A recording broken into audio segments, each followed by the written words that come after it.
आजकल जैसे ही हमें छींक आती है हम डर जाते हैं। हमें लगने लगता है कि कहीं हम कोरोना वायरस का शिकार तो नहीं हो गए।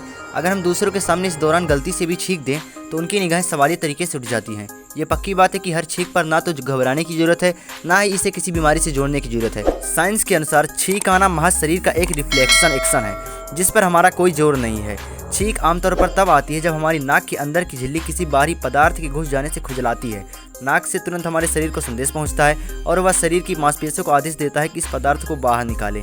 जब हम छींकते हैं तो मुंह और नाक से जो हवा बाहर निकलती है उसका वेग 160 किलोमीटर प्रति घंटे का होता है, जो एक कार, बस या ट्रेन की स्पीड से भी अधिक है। तो ऐसे ही इंटरेस्टिंग वीडियोज़ के लिए हमारे चैनल को लाइक, शेयर और सब्सक्राइब जरूर कर दीजिएगा।